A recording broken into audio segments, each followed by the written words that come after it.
Hi, friends. Welcome back to Notes to My Nervous System, a podcast about understanding your nervous system so you can move through hard moments with a little more calm and a lot less self-blame. I'm Erin, a mom, a therapist, and creator of the Mind Circuit app.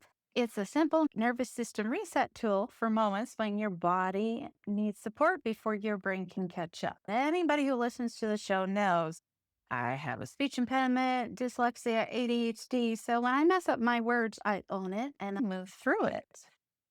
Today, I'm super excited, which is probably why I'm messing up my words quite a bit.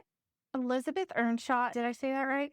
Yes, you did. Elizabeth here is a relationship therapist, author, educator known for translating complex relational dynamics into language that actually helps real couples in real life.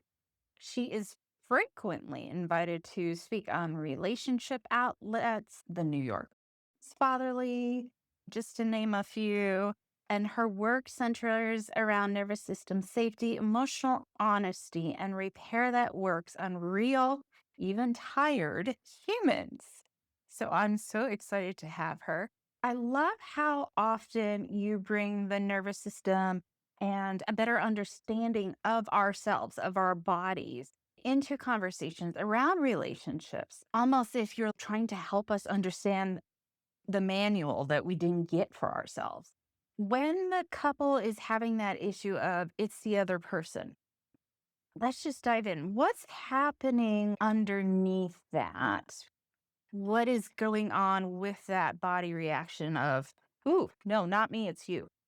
Yeah. Yeah. So when I'm working with couples, and I think anybody who's in a relationship has had this experience, including myself, which I own, what often happens is people come in and their partner is the problem, right? No, of And course. sometimes this is I want to put this out there. Sometimes it is the case, right? There is a small portion of people who come into couples therapy, and it's no, there is something about your partner that is causing significant distress and they need to really Right.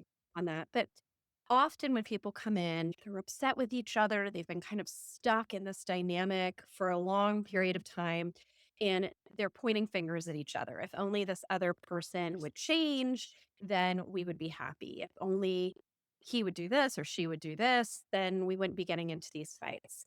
With a lot of people, especially couples who are overwhelmed in a lot of different ways. What actually is going on is that they've kind of turned against each other, but Mhm. you're really kind of living under this reality of a lot of stress. And one of the things that I often work with people on is who's the real enemy here? Is it your partner who certainly could learn some things, I'm sure? Or is it that the two of you are kind of facing something that's overwhelming, whether it's on one end of the spectrum, something that I think most of us experience, you're just time starved, exhausted, or you're really handling something very heavy. Maybe there's a scary diagnosis, or you're not financially making ends meet, or somebody's died, or somebody's lost a job, or whatever it is. So, yeah, often people are experiencing a lot of stress individually and relationally, but they start pointing fingers at each other. And that's one of the things that I work with people on a lot. When you speak about stress Yeah. being the real third party out there that we're not recognizing, and couples are coming in and they're disconnected and they're tense, what is it that you're picking up from them somatically that they're not even aware of that maybe it might help us to get more in touch with our own bodies, right? I love this question. So, one of the things when I'm working with them that I do to help them to notice are physical signs that things are happening for the other person. I help them with themselves too, but it can be really helpful if you're noticing maybe my partner is starting to get to the point where their nervous system is starting to become overwhelmed. And if I notice that, then what I can recognize is it's probably not a good time to talk, right? So Mhm. I can see these early warning signs and I can say to myself, I've got something really important to say. It's probably not going to go through right now because this person's overwhelmed. And you don't need to wait until the most obvious stuff happens. They're yelling or stomping out of the room or something. So, some of the really interesting signs that tend to show that somebody's getting flooded. One is when people start shaking their leg Some people always Mhm. shake their legs. So you have to think about these things as against a baseline. So if your partner is always bouncing their knee up and down, that might not be a sign. But if your partner was sitting still and then you're talking and they've started bouncing their knee up and down, that's often a sign that they're trying to soothe themselves. You can see that as something's happening for them. They're trying to cope with it. They're trying to soothe themselves. What do we have to do to bring the temperature down a little bit? There's obvious signs that I think most of us recognize, but maybe we have to be reminded to recognize. People's faces turn red, their jaws start to clench, their fists start to tighten up, their eyebrows start to furrow. People often start to pretzel themselves if they are overwhelmed. So if you're think of the baseline. I am somebody who tends to always be hugging myself, even when I'm completely calm. It's just how I stand. But if that's not usually your baseline and you notice your partner has started wrapping their arms around themselves and they're really kind of pretzeling their legs, twirling them around each other, and squeezing in, that's another sign that I'm trying to comfort myself in this moment. Looking away.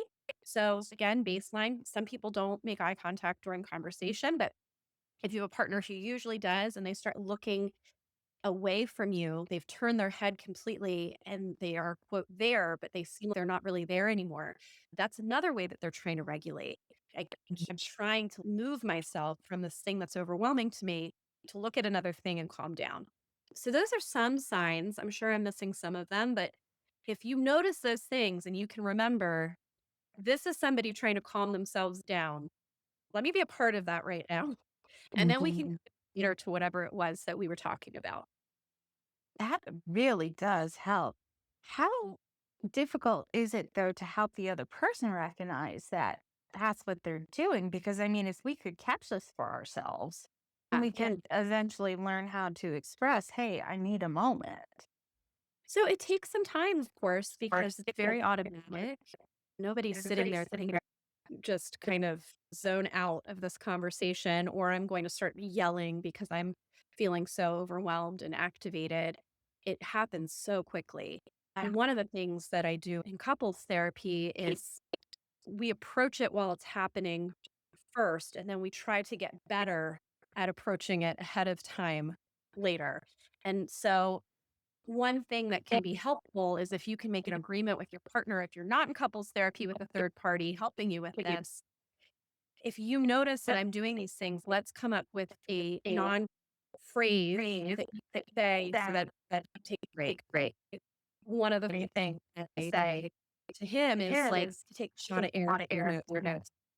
And that works with him. But that's because we agreed about it in a calm moment. We had a conversation about when you get to that place where you're feeling really overwhelmed and frustrated, how can I get through to you? That's a really hard thing in couples, right? Somebody will often be like, this is all great. But when they're in that place, there's nothing I can do. I could say, let's take a deep breath together, or should I give you a break? And nothing works. So in a calm moment, you have to talk ahead about, is there something we can agree on? And then you have to remember it's not going to necessarily work immediately. But what it starts to do is it starts to tune them into what's happening inside. And over time, the hope is that they are able to say, okay, I know what happens inside. Let me take that deep breath, or let me take that pause. So yeah, with my husband, I say, all right, shot of air. And he I love knows, that. okay, something, I'm probably going to go off the rails right now. And he won't always take the shot of air, but he knows, and it slows him down a little bit. And with me, what works for me is humor. Again, you have to find out what works for your partner. I love to be made fun of. I don't know why. It really works for me in a loving way. So when I'm getting there, he's pretty good at being, oh, wrong side of the bed today, or something like that. And then that cues me into being, yeah, okay, my nervous system's a little bit out of control. I need to giggle for a second and walk away and get my space. So you have to be able to address it sometimes in the moment. Now, what happens when you say something to your partner? Oh, I think we're getting there. Why don't you take a deep breath? And it doesn't work. One of the things that's really important to know is that when somebody is truly flooded, it takes about 20 minutes for them without any access to the thing that was flooding them to come back down. And so if Awesome. it's not working right away, that means is that they're probably already flooded. They're not just getting there, and that you need to take a break. And they might not want you to take a break. They might say, no, keep talking to me, or this is what you always do to me. And you have to be able to say, I will talk to you, but it's just not a good time right now. Let's take a break. And then again, afterwards, you can come back and talk about, I wasn't abandoning you. I didn't want to cut you off, but it just wasn't a good time for us to talk. What could we do next time so that I can either cue you in or so you can cue yourself in to the fact that you're having a hard time? You're just overwhelmed. Nothing is wrong with you. You're just overwhelmed. But how can we get that through in that moment? What do you do when you are working with a couple and the one partner is, well, there's nothing to talk about. We don't need to come back. I don't want to discuss that again. It's done. It's over. That's Mhm. one of the hardest dynamics. It comes from the same place as the person who wants to talk too much, Oh, which is interesting, explain. right? The person who's constantly going at the issue is also anxious and overwhelmed, and they're not able to kind of regulate their tension inside of themselves. And so they keep trying to talk even when it's not a good time to talk. The person who's also completely shut down from it, they're also experiencing internal dysregulation and tension. And the way that they cope with that is to shut down. And so people are usually paired that way. Mhm. Interestingly enough, it's the most common pair in a relationship is somebody who, when they've got the internal tension, they shut down. And the other person, when they have the internal tension, they activate and they want to engage more. They want to talk about it. They say, no, don't walk away from me. We need to talk about it right now. So when they're experiencing that, they are overwhelmed. The problem is that when somebody copes with things that way, what tends to happen is that they lean into it too much over Mm, time. And okay. some people come back, but what happens with a lot of people who cope that way is that over time, the most comfortable thing for them to do is to avoid it. And so what they will say is, it's over. We don't need to talk about it. So even though they're not internally overwhelmed anymore, they will still lean into that coping mechanism. It's really important that they learn that it is okay for you to, in the moment, cope that way. It's okay for you to say, I'm the type of person that needs space. I'm the type of person that needs to go sit in a room with quiet for a little bit. And it is not going to help a relationship. It's not going to be a good thing for your relationship if that is the only coping skill you have when it comes to conflict. And so you have to differentiate, when am I actually overwhelmed versus when am I just uncomfortable? And how do I know that I can be uncomfortable and still talk about something? And what can we do to make that feel safer for you to do?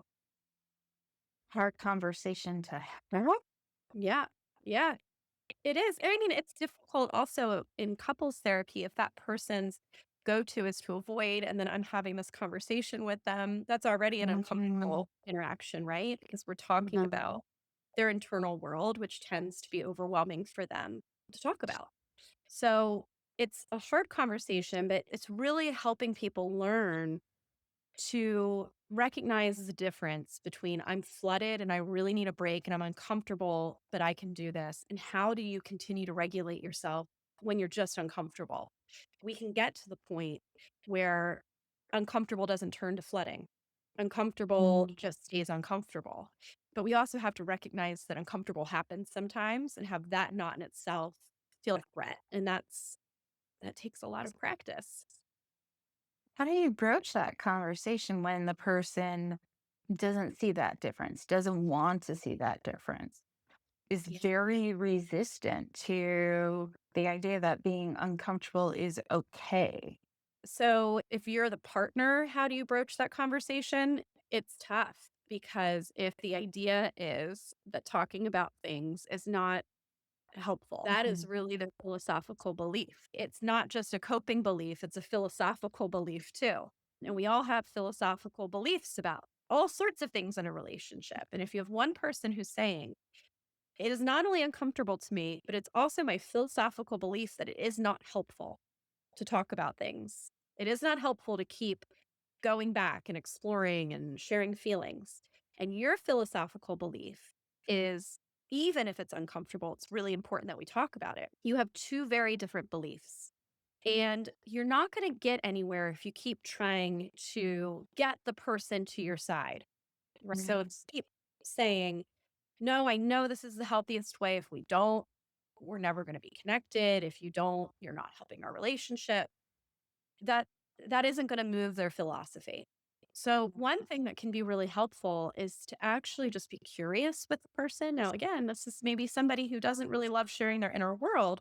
So you have to recognize that the answers to your curiosity might not be as verbose as what maybe you would usually share. But if you can instead be curious about this philosophy that they have, that can actually create a conversation that you can do something with. And so just starting with, I hear that you don't think it's helpful. I'm wondering, what do you think that people should do when they've got conflict in their relationship? And letting that person share that. And so their answer playing it out might be, I think people should move forward. Just, you don't always need to have conflict. You can just, we don't need to talk about it. Just move forward, go back to life. It's okay. And then keep going. That's something you really believe. Where did you learn that from? Or how has that been helpful to you? Asking questions about where beliefs come from for people, you might learn a lot about your partner. They might say, well, how my dad was growing up. I mean, all he did was yell and fight, and then everybody would be upset. And it was so much better when everybody would just go in their rooms and be quiet.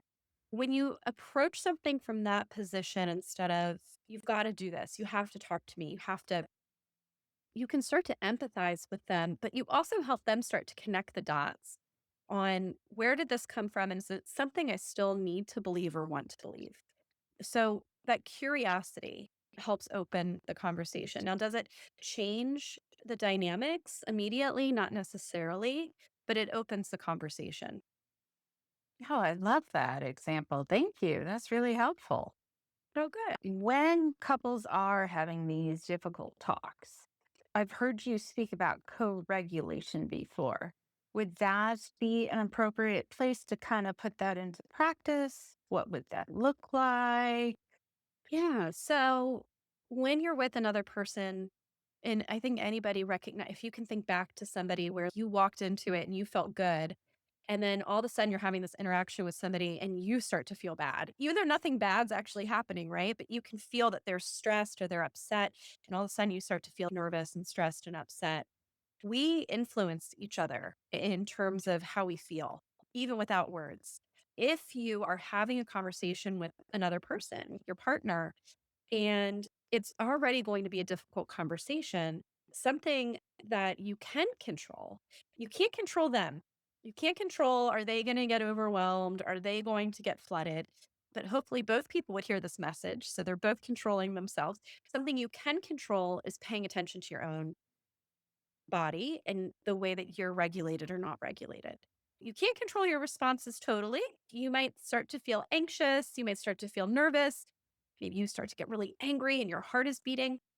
But what you can say is that my responsibility in this conversation is to pay attention to this. If my heart starts rapidly beating and I can't even hear myself anymore because I'm hearing it in my ears, then the only thing I have to do is calm my heart down in this moment. And so, what that might look is, you have to say, just give me a second, you breathe, or you stop listening for a second. That's okay. And you start looking around the room. What do I notice? What would help me feel calm again? Maybe you have to stand up. Maybe you have to sit down. Whatever you have to do, all I have to do is calm my heart down. Or I'm noticing that my mouth feels really dry. That's a signal that I'm really getting overwhelmed and flooded. I'm going to excuse myself and get water. That's all I have to do right now. Not only is that good for you, but that's good for co-regulation, because what happens is that people, unfortunately, they don't de-escalate each other often. They actually escalate each other. And so I'm starting to feel nervous and I'm getting flooded and I'm getting enraged or whatever, but I keep talking. And now my partner, who previously wasn't angry, all of a sudden starts to get snappier at me and more enraged with me. And then I'm feeling that on them. And now I'm feeling even worse. And so we're escalating each other in these moments physiologically, not even necessarily with words. And so it's the only responsibility in that moment that you take is, just need to calm my own body down. There is a higher likelihood that both of you can start to calm down. Where this really matters is how a conversation starts. So, are you regulating yourself before you start a difficult conversation? That is so important. Thank you. I, Yeah. I don't think people recognize the power they have when they're in these conflicts. That taking that moment for yourself, checking in with your body can just change so much of that trajectory, if I could talk, of that dynamic. It really can. And one of the things that can really work is like narrating that experience out loud. So sometimes what couples will do is instead of saying, like, F you, I'm done with this conversation, narrating what's happening inside and saying, like, I'm getting to a point where I'm going to say things I don't mean. I need to walk away right now. Or, you know what? I'm getting to the point where I'm going to go in the basement for a day and like ignore you. I don't want it to get there. I need space for a minute. Narrate that experience. I'm starting to feel really shut down. I don't even know what to say right now. I can't talk to you right now is much better than just disappearing. Saying, I'm going to scream at you in a second is much better than the screaming. And so sometimes what's helpful is that people do get better at narrating it. And that helps them to mark to everybody in the room, this isn't going to be good. We all need to take a break. So that's a little tool that people can use too. I love that. Oh, this has been such an interesting conversation. Thank you. Thank you for having me. It's been so nice to talk to you. It's been awesome. Before I leave you, I always ask one last question, if that's all right. Yes, of course. I just think it's important for us to say these things out loud sometimes and for other people to hear it. What is one thing you would tell your younger self if you could? A piece of advice, a statement, a kind word, a question, whatever. It's funny because it kind of goes back to the urgency thing. I think one thing I would tell my younger self is to like let things play out and to not always just jump in to control the situation. I was very, as a young person, I would get very like anxious about all sorts of things, whether it's like, does this guy like me? Now I've got to ask him right away, like, is everything okay? Are we still good? Or am I going to get this job? Or am I going to? And I would be like very frantic about everything looking back. I don't think I was aware of it as much. But when I look back, it felt like there was so much urgency. And I think something I've learned is that really it's okay to take a deep breath and to say, let me let this play out. How can I calm myself down while it plays out? That was really when I look back, the problem is that I didn't Mm. know how to relieve my own tension and discomfort. So what can I do to help myself be comfortable while I let this play out? Because things they kind of reveal themselves and they play out and it does end up getting there. And of course, there's times where you have to be the initiator, the pusher, all of those things. But there's a lot of times where you can say, let me just see like where this lands and I'll be able to handle it. It'll be okay wherever it lands. I love that. And I'm sure there's some listener out there right now who's like, yep, I need to hear that today. So I just love the idea of that ripple effect. Yeah. Yeah. Thank you. Thank you so much. I really do appreciate your time. It was so good to be here. Thank you for your time. This conversation is a reminder that most relationship struggles aren't about doing better, they're about feeling safer together. So approach it with curiosity and communication. But before you go, let's take a brief pause. Let's notice your breath, your feet on the floor, the surface supporting you. Nothing to change, just letting your nervous system register that this moment is safe enough. If this helped you feel even a little more steady, that matters. Small moments of regulation support resilience over time. Thank you for listening to Notes to My Nervous System. If this resonated with you, please subscribe, leave a review. That helps other people find this work who may need to hear it. If you want more gentle micro resets, you can check out my app, the Mind Circuit Reset app, in Apple Store or Google Play. It's a short, evidence based practice to support your nervous system when life feels too loud. Thank you for being here. And as always, be kind to your own wiring.